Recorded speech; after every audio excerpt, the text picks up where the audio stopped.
I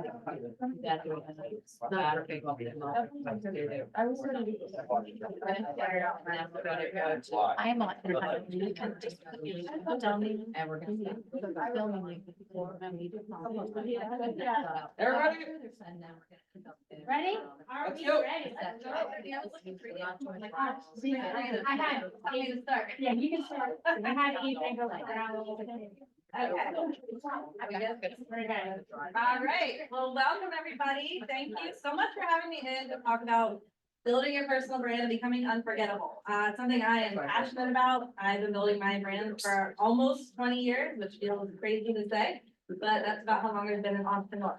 And didn't really understand it at the beginning. I didn't really think about it. I started with wedding and portrait photography, and once I moved to this area, I quickly learned I had to build a brand to stand out and differentiate myself, because I'm sure you all, like realtors, photographers, there's a ton of us out there, right? And so how do you stand out from everybody else doing the same exact thing as you? Because there's a lot of talented photographers in the area too, you know?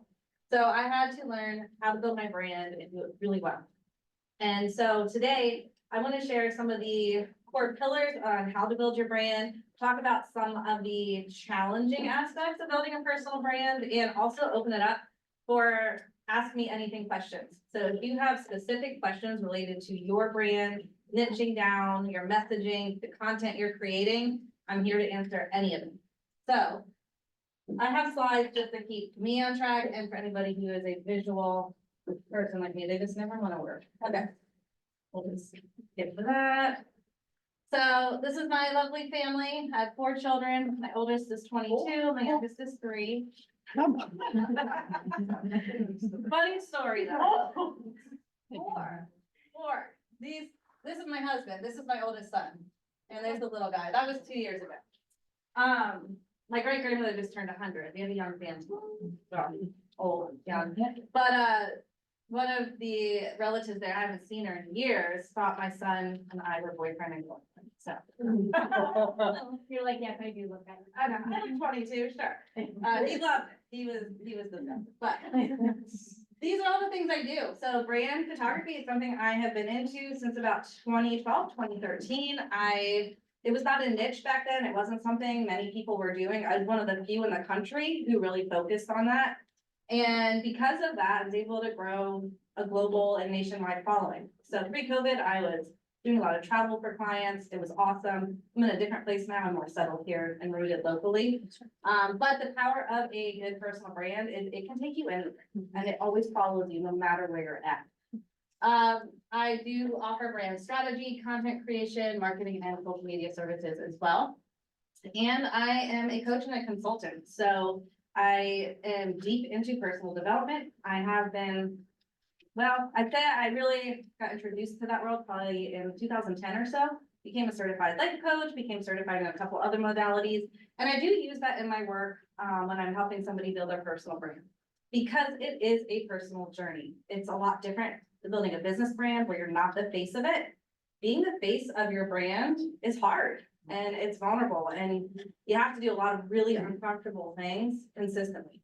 And I think it does get easier over time. And at the same time, you just know the value of it. So you push through even when it is uncomfortable. So I don't know, like, I would love to know who is in the room, like who's new to building their brand in here. Okay, who feels like they're pretty well established, they know what they stand for, they know their brand, they're well known. Awesome. And I would love to hear. Yes, you do. You can. Yeah, you're good. Everybody else can chime in too. As we're having discussion, if you have something to add, I would love to hear it.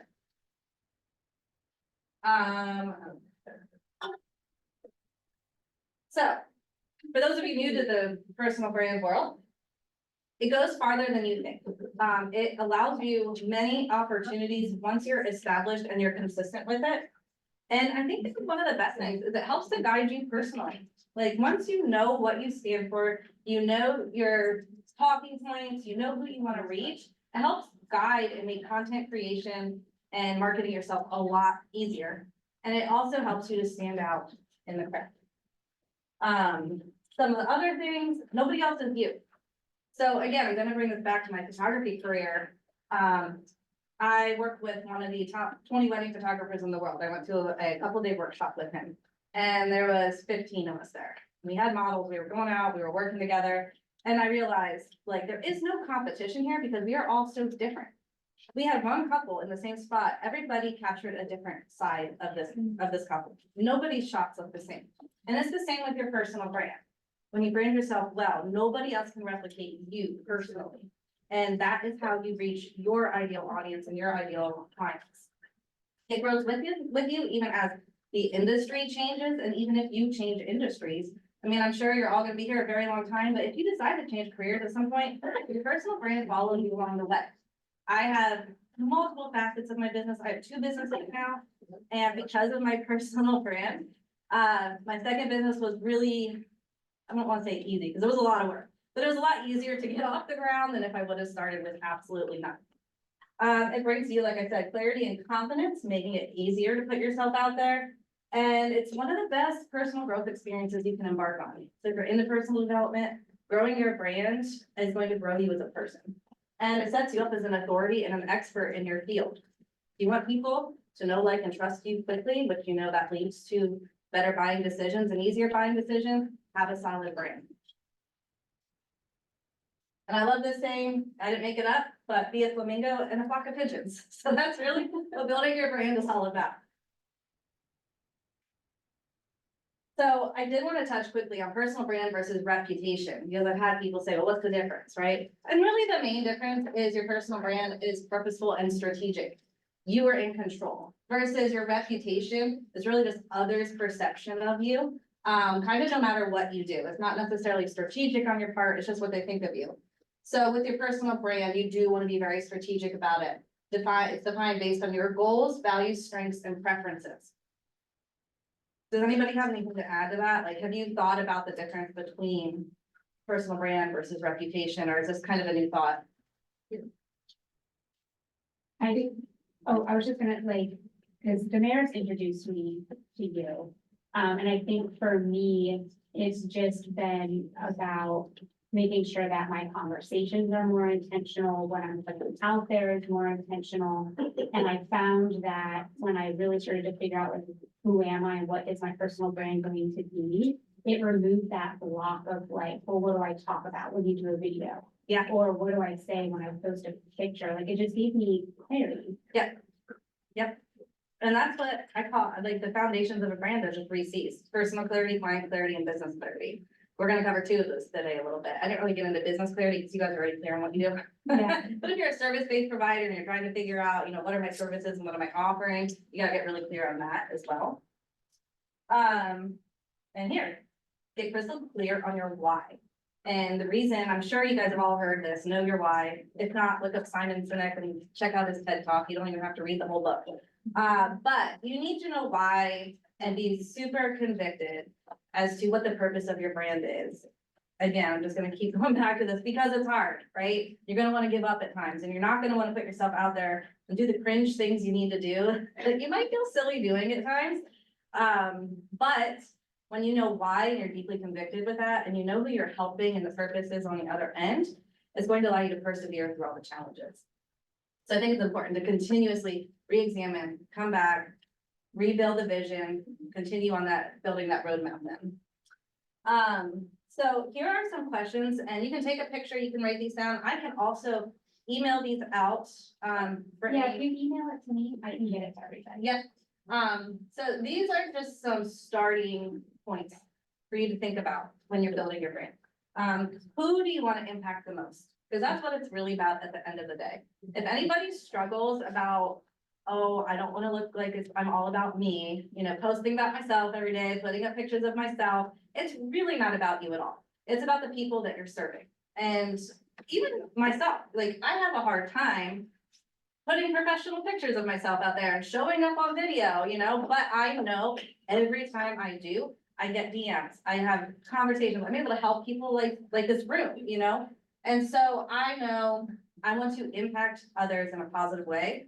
And that's why I do what I do. What parts of your story can help other people?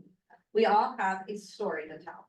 And so I want you to think back over your life and what pieces of your life are relevant to your audience now and what they're going through. For me, I share very openly about my history of domestic violence. I was in an abusive marriage for 15 years with my 3 kids, my 3 older kids. And that it always comes into play a little bit here and there.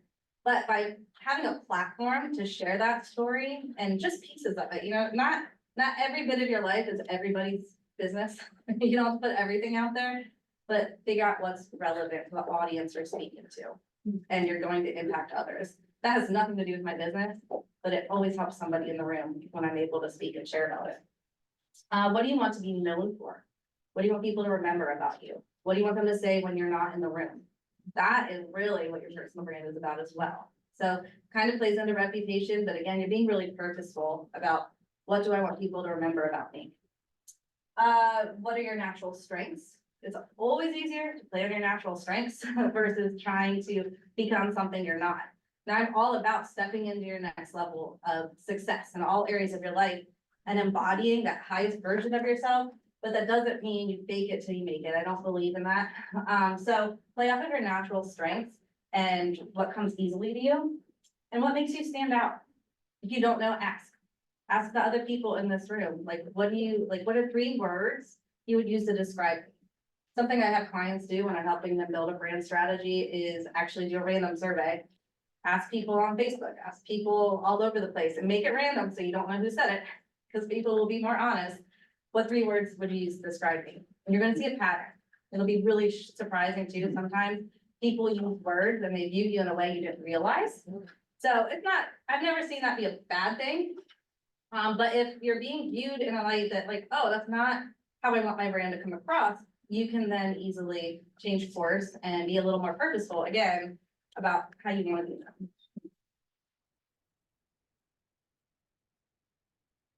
So that was personal clarity, and now just a couple of the client clarity questions you can ask yourself to understand who you're marketing to. So you've probably heard this, if you market to everyone, you're marketing to no one. You're not speaking anyone's particular language. Think about your own buying habits and what makes you pause when you're on social media, because I know we're all on there. So when you're scrolling, what messaging comes across to you? What makes you stop your scroll besides awesome photography or like a good hook, you know? Think about that for yourself. And then think about your clients. What is going to make my client, the people I want to work with, stop their scroll? What type of information can I put out? What should I be talking about? What do they most need from you? Somebody who's buying their first home is going to have very different needs from somebody who is downsizing into their last home, you know? So think about their fears and hesitations around the move or around working with a realtor or you in particular, you know, whatever it may be, and address them. Address that in your content. Be very open about it. I say all the time, people usually hate having their picture taken. And I'm here to change that for you, you know? Like, let's not pretend it doesn't exist. It's a fact. Most people want to run and hide when they see a camera come out. How can we talk about that, make that normal and overcome it? And what are their dream solutions? If a magic fairy could wave a wand and give them their dream solution to buying their home or selling their home, what would that look like? The best way to find out this information is to get on the phone, set up some coffee dates and do some market research with people, whether they're buying a home now or not, and ask them some of these questions. And in fact, use Chat GPT, give it a prompt, give me market research questions as a realtor, blah, blah, blah, blah, blah. Just, you know, give some prompts. It's gonna give you a whole list of questions that you can ask people and get some really good data. I love AI for a starting point. It's not the end point, but it's a really useful tool. Gives you a good rough draft. It does. And like, especially stuff like that, like questions that I don't feel like thinking of or I don't know to ask. It's a really great starting point. I do want to pause quickly and ask, does anybody struggle with niching down and figuring out? Do you want to share a little bit about that? Like what the struggle is for you? Because I feel like I want to help everyone. Like, I don't think there's anybody that I don't want to or would help unless it's a jerk. Yeah. You know what I mean? So I'm like, how do I narrow that down? Right. Well, I'll share my own personal story. So as a photographer, I niched down into brand photography in, like I said, 2012, 2013 timeframe. And it was hard because I also, number one, I like shooting all of the things, but I was worried I was gonna cut off most of the marketplace. And like, oh, if I just talk about brand photography and that's all I show, I'm gonna lose out on so much business. But it did the exact opposite. My business flourished because I became known as like the go-to brand photographer, right? If somebody needed brand photography, they knew to call me. And so you wanna be that in your own field. And here's the deal, I also, like, I just did Damaris's daughter's senior pictures, I don't advertise for that. But you can still work with other people. You just wanna have one particular client or one problem or one set of clients that you're really talking to in your marketing. So who resonates the most with you? Who do you most enjoy working with? Like, take some quiet time to yourself. This is what you guys wanna do. Go to a place where you feel inspired, where you like to work, where creative ideas flow. And answer some of these questions and do some journaling and really some soul searching. And do it unfiltered. Because a lot of times we'll come up with an answer and then we'll filter ourselves and think, oh, but that's not gonna work, or oh, that's not right. Don't filter yourself, just blurt it out, get everything out on paper. This is who I really wanna work with. If I knew with 100% certainty that I would be a success, who is that client that I'm working with? And that's who you wanna start focusing on. And find a common theme. So I work, you saw, I offer a ton of different services. But the common theme is I mostly work with women building personal brands. And so no matter if they're coaching with me in a mastermind in front of my camera, whatever it is, that's the common thread. Women building personal brands or business owners. Does that mean I don't work with men? No, again, I work with men, I just don't advertise to them in particular, usually. So, does that help at all? Yes, Okay, do you have any follow-up questions on that? I need to sit in a quiet space with a notepad. Yep, for me, it's a coffee shop or by the water or somewhere in nature, like I like to get out of my own element, and get somewhere else where I can just quiet the noise around me. Anybody else struggle with client clarity, niching down? I don't struggle, but due to my age, I feel like I have a better opportunity than people my age. Mhm. It's I have a tough time finding that. It's hard. Yeah, I don't want to be locked into a specific thing, but be more geared to what I like, feel more comfortable. Like you had a scavenger hunt our office in Carlisle last 2 years ago, I think, but forget them about it. It's just our office was being remodeled at the time. We had sitting around having pizza together. I looked at the board, all these young people. I said, "Oh my God, you're exactly what I thought."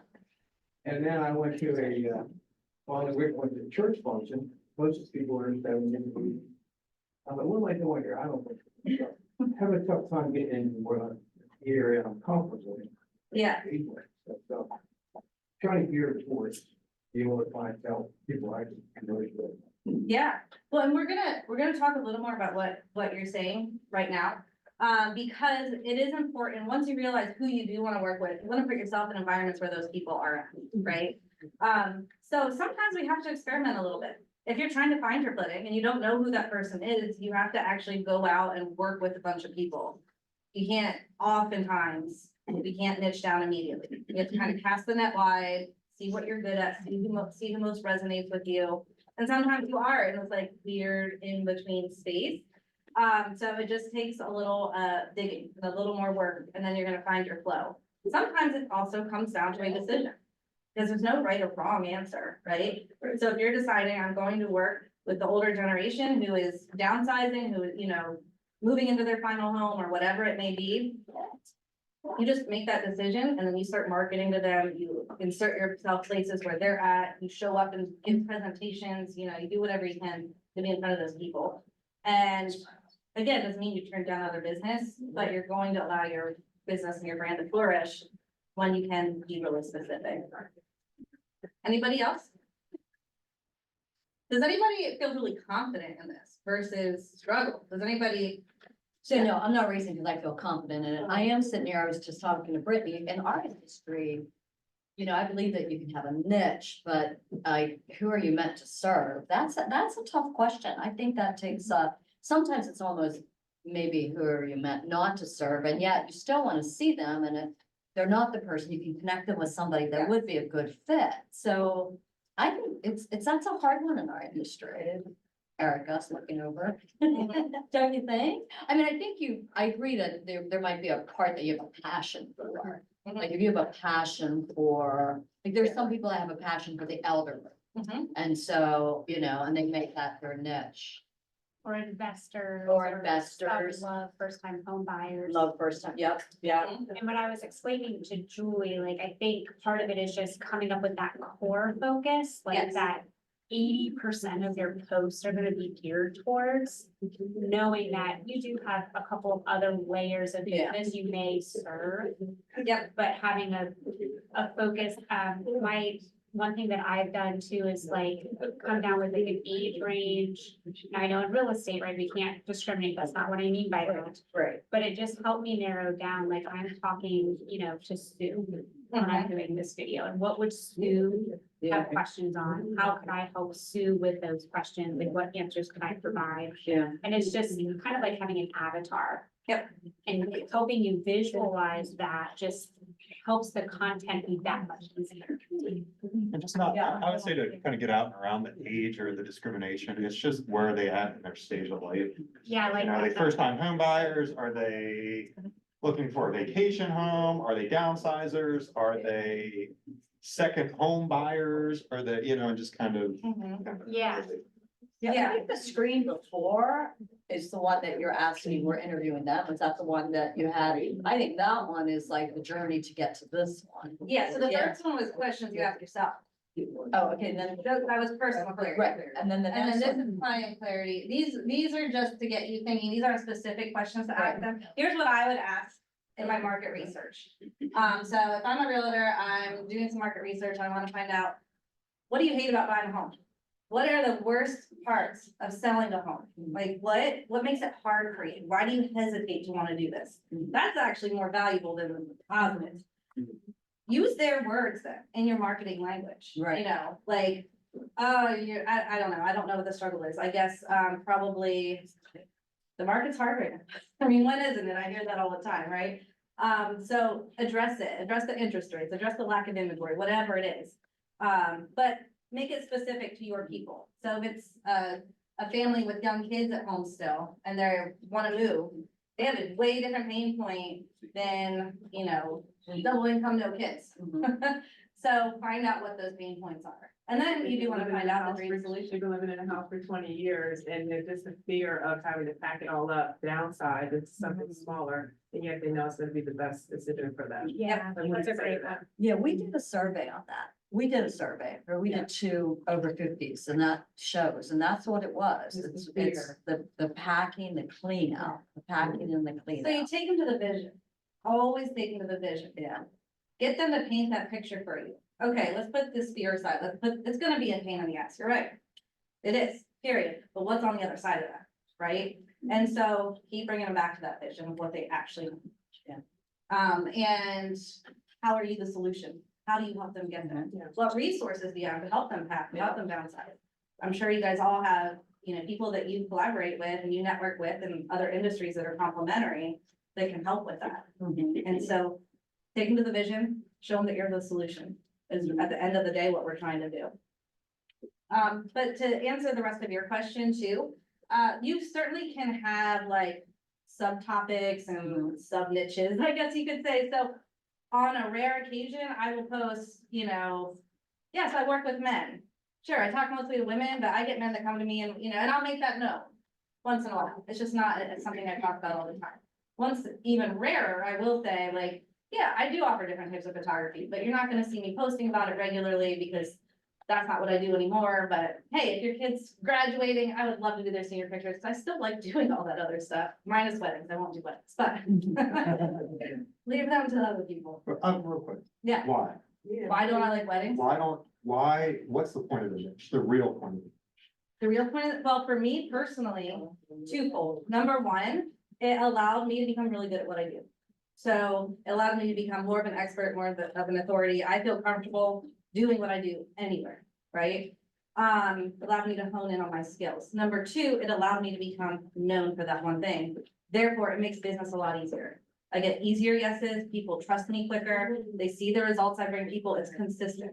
and you created the package product that you want to serve. And that's all you really want to serve, Mhm. right? So you essentially niched it to serve what you want to do. right? Yes, yeah, pretty much. Now I do. So I will tell you, like, the journey of the evolution of my business is I niched down, I just did brand photography. And then I added other services over time that complemented it. So now I opened up a content creation studio. Memberships, people, I mean, I use it for my space to shoot as well. But it serves as like, okay, this is the next level. Now I can have other people come in and create their content. I can have my own workshops here and my events and like. I'm all about collaboration and community and bringing people together. And so now I have that. But the common thread, like even with what I do with brand photography, is about giving people connections, a platform, a voice, and all that I do. So it can carry across different offerings and businesses and services too. Does that make sense? Yeah, I just more or less wanted to point out that, Yeah. like, when you niche something, you're more or less choosing what brand and what you want to work, you know, like, so, and then you have the opportunity to work with them and not have to deal with the services or the people that you don't want to work. Right, like I don't wanna shoot weddings anymore. For a lot of reasons, you know, so like, I don't have to dilute my marketing and my brand and my messaging. Cause that's what happens, you get diluted, right, and then you get forgotten. You're not the person, the go-to person. Yeah, for me, when you're discussing this, when it comes to real estate, I think how I would form a niche would be. Like, I'm not gonna say I'm only gonna work with first-time home buyers, or people downsizing in certain age groups. Like, I wanna focus on an area. Mhm. Like, this is my area. And it doesn't mean I'm not gonna go to Gettysburg, I'm not gonna go to Marysville, but like, if I'm gonna focus on a niche for me, Mhm. it's gonna just be local, because that way it encapsulates everybody that lives in this region. And that's what I want it to be. So Yeah. for me, that would be my niche, is to focus on a region as opposed to a type of person or an age or demographic. That's what I would do. So that's another angle, if you're taking that angle, Mhm, I would become the expert on Mechanicsburg, PA. mhm. And I'd be going to all the businesses and I'd be showcasing them, I'd be talking about why it's so amazing. Why Mechanicsburg is a good place to live, because they're so good. You know, so if that's your approach, test it out, and I think even within that though, like you still can. Speak to certain, there's always going to be certain types of people. Or certain homes or certain whatever that you enjoy more than others, and so it doesn't mean you don't talk about the others if you wanna be more regional, right? It's just that you talk more about the things that you wanna do, at the end of the day, that's what it is. I think your personal there, you better know. Mhm. We'll find out. Branding, Yes, what that is about. yep, And then go, talk to clients, players. absolutely, If they're personal design. yes, yep, it always starts personal, it always starts with them. Something go down. So challenges, let's talk about the challenges you face when you're building a personal brand. Imposter syndrome. Does anybody here ever feel like an imposter, right? And I think that that's more common when you're first starting out, but I will tell you, you've heard the phrase new level, new devil. Anytime you're up leveling or trying to do something bigger or something new, it can come back. And so learning at any stage to work through that and persevere through that is gonna serve you for the rest of your life. I used to work with a lot of people in the online marketing space. These are people who were killing it financially. They had huge platforms, like doing great things. And I used to put them on this pedestal up here and think like, I will never be as good as them. Or I will never be as successful as them, right? And then I got to know these people and I'm like, they're just like me. Like they have the same imposter syndrome and the same struggles and the same everything. So when you see people out there killing it on social media, they're probably struggling just like you are, but they're choosing to do it anyways. And I think that something that I do that helps with imposter syndrome is, look back at testimonials, like prove to yourself over and over again, I do know what I'm doing, right? I get people good results. People like working with me. I helped this client do this amazing thing and this deal almost fell apart, but we killed it in the end. Remind yourself because it's a subconscious belief we have and it's our brains trying to keep us safe when we're trying to do something new or bigger that feels uncomfortable. Our brain is gonna be, firing in the background, not safe, hold back, that's its job, right? But we get to boss that part of our brain around and say, no, actually, this is who I am. And if I would love to have a quick conversation about that. If anybody wants to add and talk about their imposter syndrome, I think it helps for other people to hear what your struggles are, because they may be facing the same thing, but don't want to talk about it. Yeah, I'll go. Last year I got this award called, it was Team Leader of the Year for our region. And like my very first thought when I got the text messages, because I was on vacation when they announced the award, was there are so many other team leaders more capable than me. Like that was literally my first thought. Mhm. And I'm like, I don't know if I help people the way that I want to help them. And like, that was, and it's something that I still struggle with, like, even though I have agents who come to me and they're like, Brittany, you've helped me so much. I'm like, really? Like, 'cause I feel like the advice I gave wasn't that spectacular, Mhm. but they implemented and they grew. But I volley, like 1 week I'll be like, all right, like I got this, I'm doing good. And then the next week I might be like, I don't know why people listen to me, like, Yeah. my fault, I didn't. Yeah, yeah, and I want you to hear this because it's normal, like, most people are gonna feel this way at some point in their journey, and especially when, again, when you're putting yourself out there online consistently, and you're posting to social media, I think that's when it comes up for most people the most, like, oh, like, I don't know, I don't feel comfortable with this, go ahead. And like, for me, like, I'm very new and young, and so I get so like in my head a lot. Like with older agents and more experienced agents, I'm like, wow, they're doing so well, why am I not doing so well? But it's just like, and I also feel like whenever I go to clients, like, they're like, oh, well, you know, you're only 18, like, you can't help me, like, you just graduated. So like, there's those moments, but then the next week I'm like, screw you guys, I'm gonna go find someone else. So that's how you have to be. It takes a strong backbone to build a brand, right? To build a personal brand. And for you, I would say, you know what, on the other side of that coin, as we get older, then we think we're irrelevant. Mhm. There's like this little window of time where you're like, yes, I can do all the things. Yeah. And then you're like, oh, now like I feel old and I don't understand Gen Z or like whatever it is. So it's always, it's another one of those things that you're gonna face it on both ends. And like, I so- can help them with like social media and stuff like that, like older agents can like come to me and like, Yeah. they can help me with other, so we can bounce off each other. You can, you always have value to add, you know, and your advantage to being young, like I want you to think about those arguments that you think people might have in their heads because you're young. Mhm. And then show how you're the opposite of that. Show that, you know, yeah, maybe I'm young, but it doesn't mean I don't know what I'm doing. So Yeah. show up as the expert. I think I often focus on what I missed, what I didn't do, what I could have done, what I should have done. And, you know, because hindsight is 20/20, or you have a new situation, there's always a new wrinkle in a real estate transaction. And so we're always, even us more experienced agents, learning something new all the time. And I had a past client who just recently joined our office as a Keller Williams agent. And I ran into her in the hallway, and she said, I got into real estate because of you. Wow. And I was like, you know, like, I was shocked. And she said, yeah, like, whenever I need to be asked, I tell you where to ask. And I'm like, I was, you know what I mean? Like, so I know that I do a good job, and I know that I care about people. I just sometimes doubt how that comes across. And so it was really in my face that day that, Yeah. okay, it does come across. And the other thing that I was just thinking of at listening to everybody as we're sitting here is, you know what? It is really okay. And it's best actually to have our clients see calm on the surface, even when we're underneath. Like, we don't want that to be on them.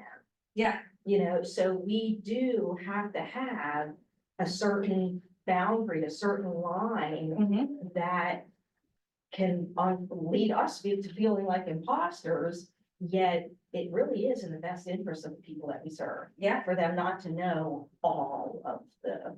Oh, 100%. I just had a client, she's an orthopedic surgeon. She's the chief of surgery at her hospital. Okay, this woman is a genius. And I was of course like picking her brain the whole shoot and asking her all these questions.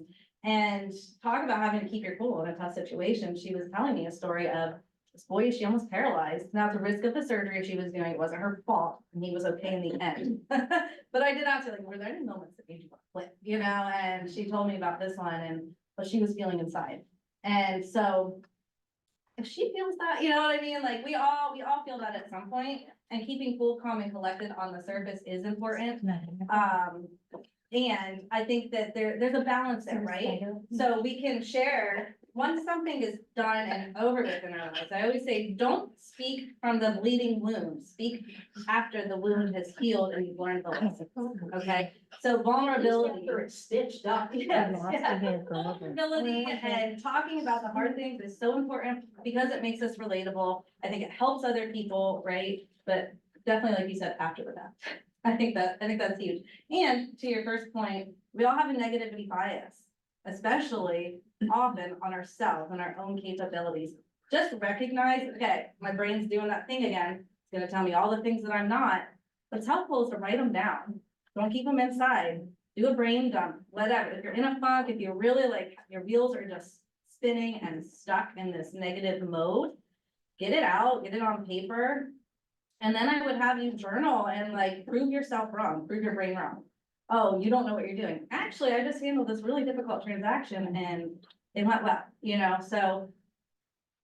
I look back at the last 10 years. Mhm. What did I do in the last 10 years? Like, how much has my business been?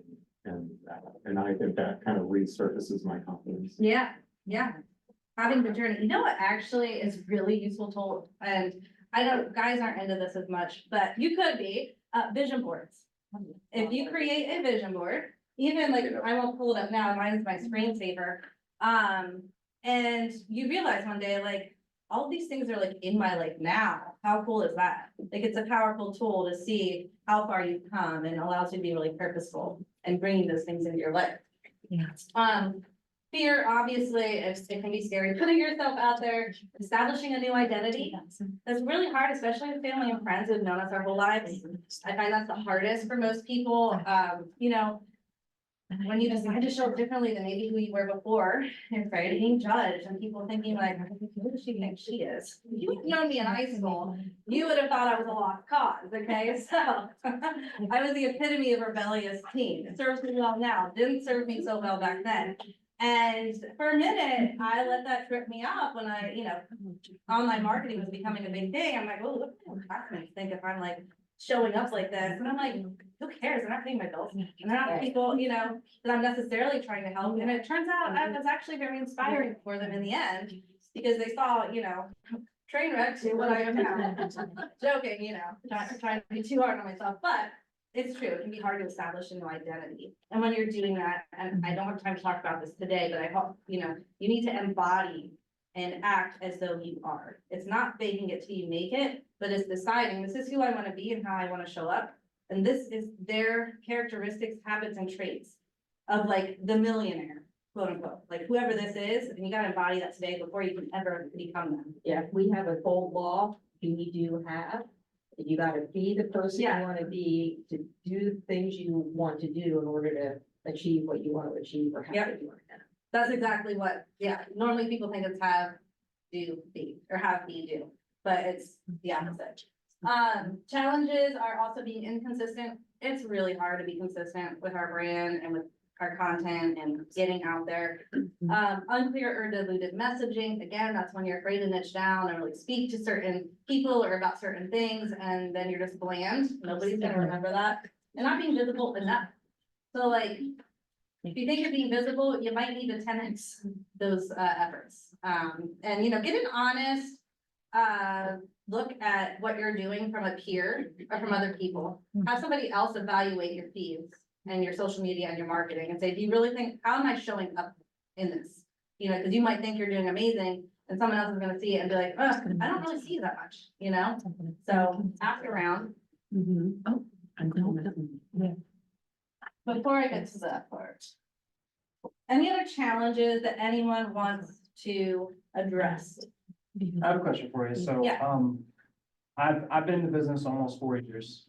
Early on in my career, I focused heavily on social media marketing. I kind of had this vision in my mind, like, I'm gonna come in and be like, the young guy who kind of does like YouTube style stuff, right? Yeah. And early on, that worked really well for my first time home buyers that I had. Mhm. But it became a really big challenge anytime I would meet someone who, you know, was maybe a little bit older Mhm. and didn't really like Instagram reels and TikToks and stuff. And then they found out that was kind of my niche, Mhm. and it became a weird, almost like we were speaking different languages thing. So I'm curious on how you feel about that kind of problem. So two things. Number one, either they're not your clients and you don't need to worry about them at all. Or if they're people you really want to work with, you just have to meet them where they're at. Yeah. So I would address it. Yeah, I understand. You're not into TikTok or Reels. That's okay. That doesn't affect how I show up as an agent. Yeah. That's just my marketing to the younger generation. The feeling I was getting was that they kind of viewed me as like a little unprofessional. Yeah. I would dress down a little bit and I would talk more, I guess, down to earth with people. Mhm. And so I was getting this feeling that I was viewed almost like an unprofessional, like you don't have a suit and tie, you don't drive the Benz, you're not that kind of agent. Yeah, And so, yeah, I didn't know how to bridge that gap very well, so I've tried to make myself come off a little more professional online. But yeah, it's been a weird challenge like the whole time, so. I think you can approach it one of two ways. Either forget them, they can go work with somebody else who does show up that way. There's nothing wrong with that. You own who you are, right? And you just show up boldly in that way. Or if you do want to bridge that gap, do exactly what you're doing. And I would create content on the channels where they may be active. Maybe it's more LinkedIn for them versus Yeah, TikTok or Facebook. Reels Yeah. or Facebook. Yeah, so whatever it is, create the content based on the audience you reach with that content.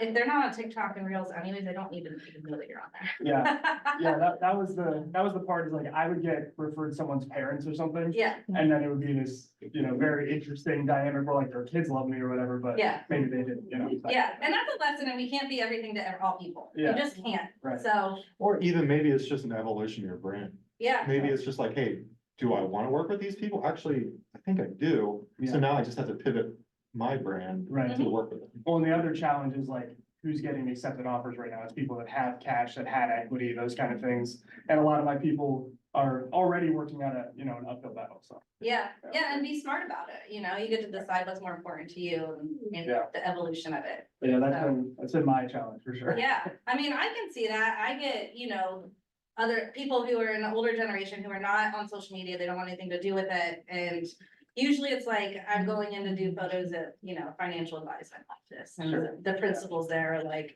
I lost my picture taken for social media. I mean, they try to make my life miserable, but you know what? We overcome it, we get it done. They're never gonna get it. Oh, well, I'll move on. Right. But I think that, to his point, it could be an evolution of your brand. You Yeah. get to decide.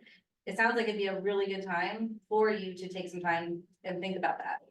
Create a fresh brand strategy based on what you really want and how you want to show up. That's been a big part of, I just joined the team recently too. Mhm, And it's been a big part of me learning from the team is like, they brand themselves so differently than I do. mhm. And I'm trying to decide if I want to lean more into their style or continue being uniquely me or whatever you want to say. Yeah, And so I that's would do a combination of both. yeah, that's kind of where I've been Because you're floating. young, Yeah. right? I look at you, you're young and you are gonna attract. Actually, to be honest, you're probably gonna attract the buyer of tomorrow more than somebody else. Yeah, and that's what I've been Because- facing so far. Right, Yeah. so I would lean into a little bit of what they're working for those deals, but I wouldn't lose your identity and your brand, because I actually think you're doing it smart. Like, before you were even selling any houses, when you first started, I was like, he's smart. He's building a digital footprint. Mhm. And older agents may not understand that, Mhm. like, because we're not a part of that, I'm a part of the old crew. But I'm saying, I don't think you're that old. I'm getting there. Okay. But I think you're really smart because you're building that digital footprint that's gonna, when people start really searching for you, all those videos, all that time you invest, it's gonna benefit. So don't stop doing it. You're doing the right thing. And if you're good at content creation, you're gonna notice, create the hooks that are gonna draw in, like, each audience where they're at, meet them where they're at. And you never know when one of those YouTubes are gonna pop up. Yeah. That's the glory of that. Right. It could be something you did 2 years ago and you're gonna get a good client. That actually just happened again. See, don't stop. Keep doing it. So growing your brand, so once you're clear on your brand, who you're serving, who you are, how you're showing up, these are just some of the practical tips, to showcasing it and actually creating your audience. So obviously, social media is huge, post consistently, make your mission clear, talk about things. Don't be afraid to be polarizing too. If you know who you don't want to work with, make it known. I make it known. I don't want to do weddings, right? No problem saying that. So if you're really clear, like, I do not want to work with first-time home buyers, talk about that and say, I have a lot of people I can refer you to though, have an entrepreneur mindset, think like an entrepreneur and sell your brand to your audience. invest in assets and coaching that will grow your brand. Show up publicly, representing your personal brand, so you can have speaking opportunities, networking events with the right people, right?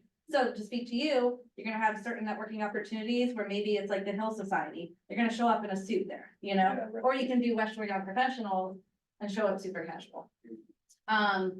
And community, surround yourself with other people who are serious about the personal brand. There's power numbers. It seems like you guys have a great grasp on this in this office, so like, that's a huge advantage. I found for me, personally, social media is very effective at growing my brand, but opportunities like this, nothing beats it. Nothing beats in person, nothing beats the opportunity to show up and give value. So after you have your brand clarity, I'm gonna briefly touch on content that converts, but I'm gonna use this opportunity to tell you guys. Damaris has put together a content creation workshop Yeah. at my content creator space in Mechanicsburg in August. And so we're gonna spend an hour in a workshop where I'm going to teach you how to do all of this and work with you in a coaching capacity. And then you're gonna have an hour to use the space or walk around outside and implement what we learned. There's a QR code on those papers that links to the workshop, but she'll also email it out. Yep. And so, Yeah, I mean, yeah. we'll work on developing your content pillars. So these are just topics. We'll call them topics, 5 or 6 topics that you can pull from and speak about. Post, like we were talking about, where your audience is. Maybe some of you, your audience is on Instagram, or maybe it's LinkedIn. Figure out where that is. Have the end in mind when you're creating content. What action do you want people to take after consuming your content? You want most of your content to be value driven, right? And then that other 20%, send me a DM. Can I help you with your, give them a call to action on pretty much everything you do. If it's not in action, reach out to me, list your house with me, whatever it is. Have them leave a comment, have them tag a friend, have them ask for advice. Get on your stories or get on Facebook and say, hey, I'm looking for a new spot to hang out or a new restaurant or whatever. What do you think? People love to help. And that helps with a lot of engagement. Exactly. It boosts the algorithm in your favor when you get engagement. So you want to think about that. And there's all different types and subtypes of content. We don't have time to get into all that today. But just know your brand will change and evolve. That's okay. It is to be expected. Allow yourself the freedom to change. A lot of times people are afraid to set a goal because they're afraid, what if I change my mind? Or, what if I don't want to do this anymore? That's okay. It's expected. Your personal brand gets to grow with you no matter what you do. Your brand is an asset. It is an opportunity for growth and for making money in other ways, quite frankly, you must be purposeful and have clarity. They don't just happen. It takes the clear vision, purpose, and determination to build a brand. Oh, yes. Thank you. You're welcome. You're welcome. So if you need help, of course, I'm available to help. Reach out. I can do all of these things and more. If you just, you want to post content, you just don't know what to post and you want to brainstorm with somebody, we'll give you the pillars, we'll create the subtopics. You'll be able to just pull from that list and content ideas. The upcoming workshop, custom brand. We all have pictures, by the way, so we shouldn't be using pictures from 5 years ago. Or selfies. Oh, selfies. Selfies are okay every once in a while, but you should have invest in some good brand photography, because when someone Googles you, that's what you want. It does, and Yeah. and it looks so much better than, I feel like, the headshot that looks like you're in high school, the. Light touch. Yeah. Or Olin Mills. Yeah. The only person who could get away with that for a long time is Bob Hoover, because he looked the same for a long, long time. Yes. Well, Yes. I would love to just tell a very quick story. So I consult a lot of you in this room. And an agent came to me a couple weeks ago and she had been running for touch point, which we teach you. It is important to touch your database regularly. We used to say 36, now we're recommending 60 touches per year. With that being said, this agent was doing those things, but was not active on social media. Found out one of her clients bought a home with a different agent. And I can tell you right now, the thing that other agent was doing was videos and social media content. And that client, even though they were going to client appreciation events, they felt like they built a relationship with this other agent. This other agent didn't know who they were from Adam, right? But the videos spoke to them. The messages he was putting out there with his pictures spoke to them, and they felt like they related to that agent more. And that was the only difference. Mhm. So I know, like, for years, we were saying, hey, if you don't wanna do social media, that's fine. Like, we used to say that all the time. If that's not a lead gen pillar you wanna pull, totally fine, don't do it. I have to say, I disagree, because the agents that are doing this will start to win your clients Yeah. over. Absolutely.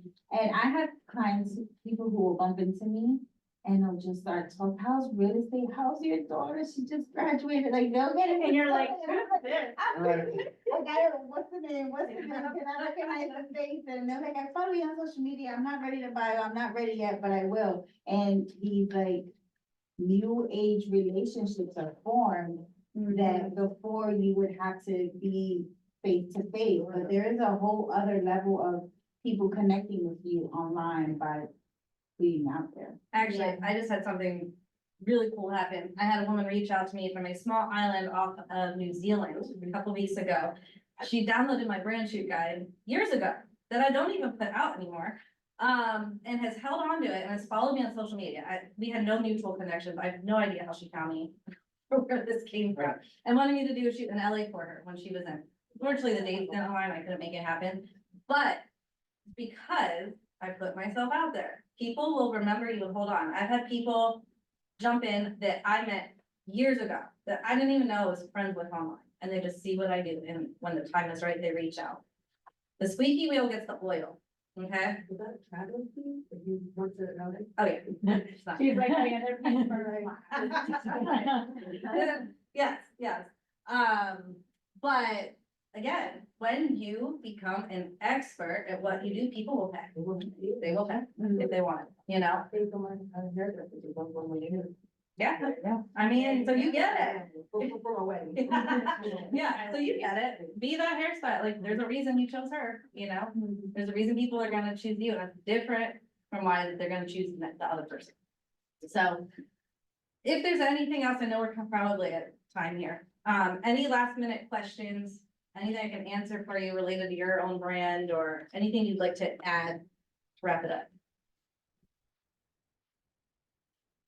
Just remember, it's so much harder doing this on your own, like hire a professional. Cause I was swimming like by myself, like my husband is an expert, but he didn't have time to help me. And it was just, I needed somebody who understood me, my needs, somebody that made me feel comfortable. And having that person also hold you accountable. Because now that I'm, I paid the fee, like I'm gonna show up to the photo shoot. And now that I got the photos, Shannon's gonna help me come up with a strategy to actually post them. Like, you need someone to show you the how in order for you to actually like feel confident doing the things. It's just like your real estate business, like having a coach makes all the difference. Go ahead. I'm so happy I came. We're happy. Oh, gosh, because this is exactly what I was looking for. I am ready to leave my full-time job in December. So I have literally, like, I keep on thinking, like, I'm counting down June, July, August, September, October, November, so I have 6 months, and what I want is to be able to be on social media, let everyone know what it is that I'm doing it kind of part-time right now, I'm not doing it, but I want to lay down those roots now. Exactly, so that when December I turn that switch, they're like, oh yeah, I remember you, I know what you're doing, so. So right now, I'm telling you, so But yeah, we'll have to. be everywhere, show up everywhere right now. And I was thinking that too, because I'm a social media hoe, and I'm on TikTok, I'm on LinkedIn. I love I'm on that. I have my business page, I have my own page, and I'm just like, shoot, I'm just throwing spaghetti onto the wall and hoping something sticks and that people see what I have going on. So I hope it's not too much. No, it's never too much. Maybe you Yeah. can meet with her and come up with a strategy. Yeah. To get more in-home Exactly. Because we all kind of Yeah. sometimes need a little bit of Correct. direction. It is good to have, whether it's me or somebody else, like, a third party that is unbiased and can give you honest feedback. Yes. And kind of pull, I think the real magic in it is pulling things out of you. And you being able to kind of reflect and bounce ideas and have someone say like, I think this will work, this probably won't work, let's try this. Change this angle just a little bit, you know what I mean? And the last thing I will say, and I'm not doing a hard pitch here at all, but with brand photography, hire a brand photographer.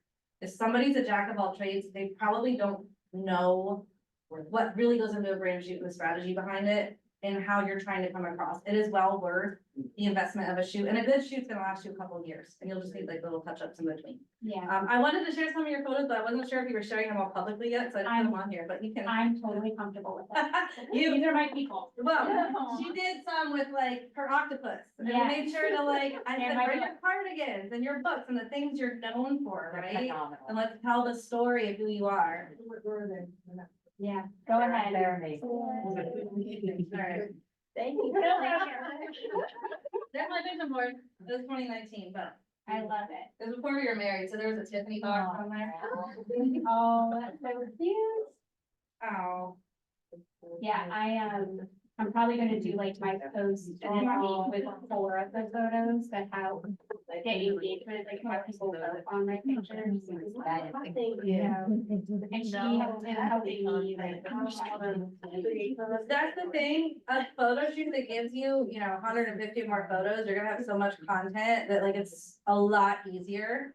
And you're gonna be more consistent because it's done for you. Right. And you can easily caption it. Because when we're in the shoot, we talk the whole time about, oh, you could use this photo for this. You can put text over here. You can make an announcement with this photo, like it's very strategic, right? Yeah, it was very intentional. And Shannon, make sure you look good. I had like one curl that kept going through. And like, I don't know what the heck was happening. And Shannon would be like, I got you. And she's like, come fix my hair. Yeah, there's always that one, Yeah. I can't get my app to open on there for some reason. It's so pretty cool. No, like, they're trying to. Right. I got it. Like the money. But anyway, you guys know where to find me. You have my Discord. I'm happy to just have a conversation with anyone. Would love to see you at the workshop. Any of my names on it. Sign up for the workshop. Now we're gonna go to me and Brittany. It's very affordable. It's a very affordable price. Yeah, I'm doing, But, when you were